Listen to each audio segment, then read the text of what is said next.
and welcome to the channel. I hope you're having a great day.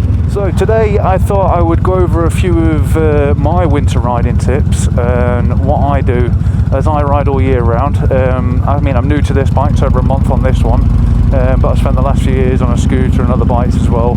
I say I ride all year round. It is currently around 0, maybe 1 degree. All the water, any water on the road is completely frozen. Everything's all frosted up. The roads are very slippery.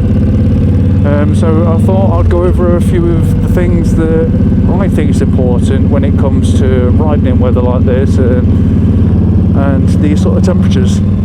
So firstly, for me, I see the most important is wrapping up warm. You've got to be warm when you're riding. I mean, if it's cold weather, if it's slippy, or even just generally in heavy rain, your concentration has to be on point, because there's obviously so many different variables that could come into it and to make you crash, or even that are gonna, how can I put it, there's a lot more situations that you're gonna come off in, like taking a corner in certain weather. You're more likely to slide than you are when it's bone dry. Number one for me is wrapping up warm, making sure that you are dressed for the weather. I mean, now, even though it's probably around -1, maybe a little bit less than that, I'm not too sure. I am currently wearing, as far as clothing wise goes, obviously it's always best to layer your clothes. I've just got a normal long sleeve t-shirt on. On top of that, I've got a heated vest. And then on top of that, I've got a regatta sort of like waterproof jacket. It's one that I wear underneath a normal jacket rather than a biking jacket. And then I've got my motorcycle jacket on, which has a thermal liner. My bottoms, usually I wear some thermal running bottoms underneath my bike bottoms, but my couple of pairs of thermal bottoms I've got, they're in the wash. So my base layer, I've got some thermal pajama bottoms that I was bought for Christmas. And then I've got my motorcycle bottoms over the top. Socks wise, usually I wear some thermal layers over my socks, some thermal over socks, but again, the couple of pairs I've got them, both of them in the wash today, as I wasn't planning on coming out. So my feet are just a little bit chilly, but they're not really that cold. And then I've got my gloves on, my winter gloves, and I've got my heated grips on. I mean, not everybody can afford heated grips, or they can afford certain things, or a heated vest like I'm wearing. But I mean, in general, it's just to layer up. It doesn't cost a bomb. You can buy a thermal long sleeve t-shirt for £5. Like these pajama bottom things I've got under here, they're only for a base layer. They're thermal. I think they're about £6-7 from Primark. Thermal socks, again, a couple of pounds. I failed to mention what I've got under my helmet. I've got a skull cap on rather than a balaclava. And I've also got a windproof neck wrap as well. The neck wrap was about £18, something like that, maybe £19. But again, if your budget can't stretch to that, you can buy a cheap full head balaclava for £1.50, £2 from eBay. So for me personally, I mean, wrapping up warm, that is my number one before I even get on the bike.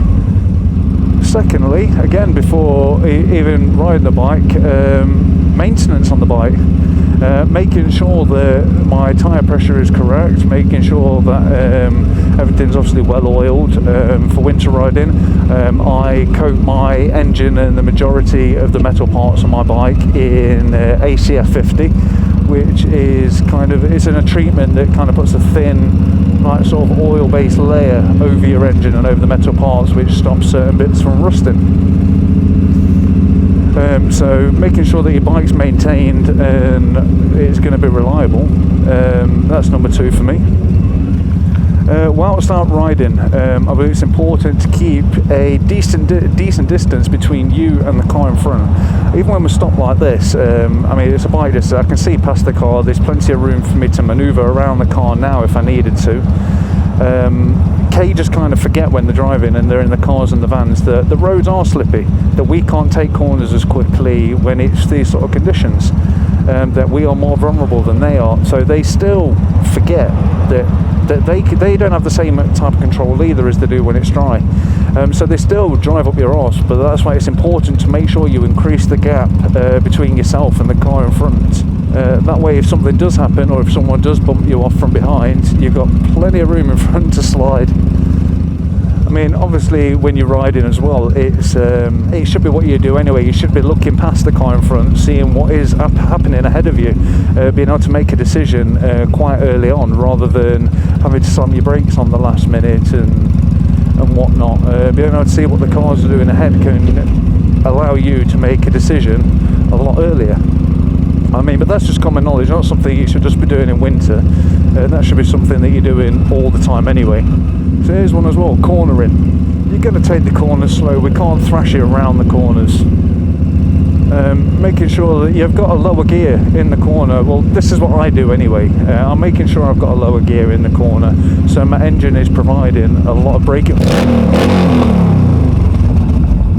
braking force. And then you get people like that just pull out on you, that don't look. Daft mare. Which again comes on to my another point. I think it's my third or maybe fourth, I don't know. Braking.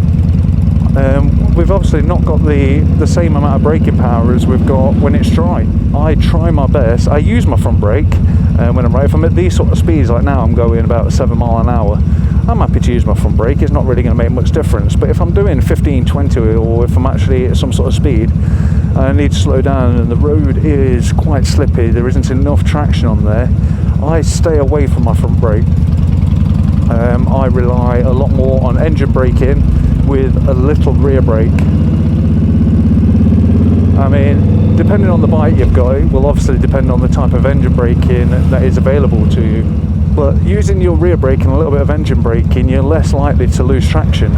I mean, this isn't gospel, and obviously there may be better ways of doing all of this.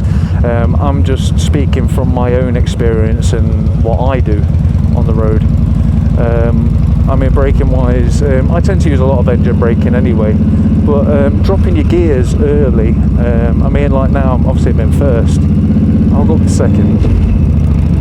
Right now I'm doing 20, I could use my brakes, or I could just drop my gears just a little bit and feather the clutch slightly, which will provide so much braking force. Like now I've still not used the brakes yet, and I've just gone from 22 mile an hour to 5 mile an hour before I had to put the brake on. So I mean, obviously this comes down to all riding situations anyway, regardless of whether it's cold like this and icy, or whether it's overly dry and stupendously hot. Just assessing what's in front of you, keeping a healthy distance between you and the car in front. Generally the rule is 2 seconds, then if it's raining 4 seconds, and if it's icy 10 seconds. But just keeping a good healthy gap between you and the vehicle in front will do wonders for you. So yeah, as I said, I mean, generally a lot of the winter riding tips, things that I can kind of mention, are things that you generally do anyway. You just have to do a little bit more of it. Like keep an eye on what's going in front of you, like the traffic's the fact that they're red. Is there any point in me speeding up? No. I may as well either continue at the speed or generally just gradually, slow down. There's no point making a situation harder for yourself than it needs to be.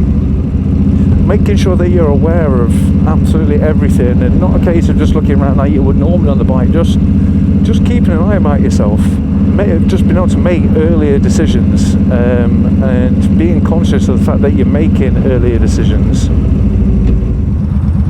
Another one for you as well is obviously, depending on what type of bike you've got, is kind of try and perfect your clutch control and your throttle control as well. I mean, it's a 1300, it's a big heavy bike, but it's also quite powerful as well. I mean, I only need the most minute bit of throttle to actually get going. Like now I'm at 32 and next to no throttle has been used. So obviously, depending on how much power you've got at your wrist, is just try and manage it. Just take it easy. Another tip is for areas like this, with painted lines on the road, painted lines, grates, grills, manhole covers, leaves, gravel, everything becomes treacherous. all of it becomes very slippery. And I mean, depending on the painted line, obviously it depends on how slip it is. Like these ones that you can see here are pretty worn away. And the same with these markings on the road here, most of them are worn away, so as far as the traction level, it's not really going to be much different to the road. But freshly painted lines on the road, if there's any water on them, they're just as slippy as ice. If anything, they're less likely to break up. How a lot of ice can just kind of break up and still provide a bit of traction. They do not. They stay completely slippy. So avoiding certain things like that if need be. I mean, like if we're coming down the road like this and there's a manhole cover in front of you, as long as it's not a big massive hole in the road with the cover, like this one is here, we're passing, it doesn't really matter if you go over it. It's not going to make much difference. You're not going to come sliding off your bike. But like one of the corners in a minute that we've got to pass, there is manhole covers on the corners. Again, it's the same as rain, and it should be common knowledge and just should be something you do anyway.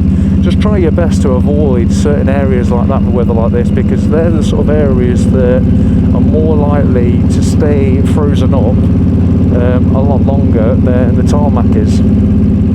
So here on the roundabout, how you've got them grates there, I mean, it's always best to avoid them in most situations anyway, but even more so in sub-zero temperatures like today. And again on this corner here, just keep it nice and steady into the corner. Like you can see here, just on the line that we need to take, there are grates there.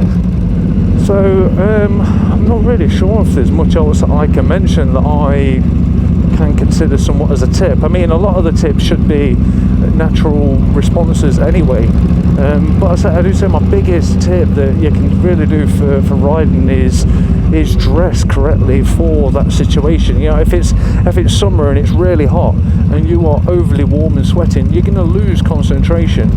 It's because you're just going to be thinking in your mind that just of how hot you are and how much you're sweating. And then when it's wet, if you've not got your waterproofs on it, you're dripping wet and you're damp and you're chilly, again it's going to take away from your concentration. Like today, it is absolutely freezing. It's below freezing today. A lot of the roads are frozen in certain areas. All the water that's on the road is frozen, yet I am no cooler than I would be in summer. In fact, you know what, I'm actually a bit too warm. I need to turn my vest down a bit. I am absolutely roasting. It feels like summer, except for my feet. My feet are a little bit chilly, but that's my own fault. So yeah, I think just dressing appropriately and making sure that your mind is in the correct place to be able to concentrate on all the other things you need to concentrate on, because cages forget when they're on the road that they can't brake as quick as they can in the summer. Half of them still thrash it. They all still drive up each other's arse. They think that they're not vulnerable to anything because they're in a big steel cage, whereas obviously we're vulnerable to absolutely everything. It's imperative that we know this and take the right steps towards avoiding certain situations. Alright guys, so I'm not sure if there are things that I should have mentioned within this little tip things. I mean, just off the top of my head, those are the things that came to mind. I mean, if you're an experienced rider, or if you're a veteran motorcyclist and there are things that you wish to add to this video, feel free to leave it in the comments. And obviously we're all here to help each other as best as we can. We're all part of the same community. So anyway, if you found this video useful, or if you enjoyed it, give it a thumbs up and subscribe. If you want to see any more videos like this, or any other videos in general, click on channel and click videos and they're all there. Right, take care all, have a good day and ride safe.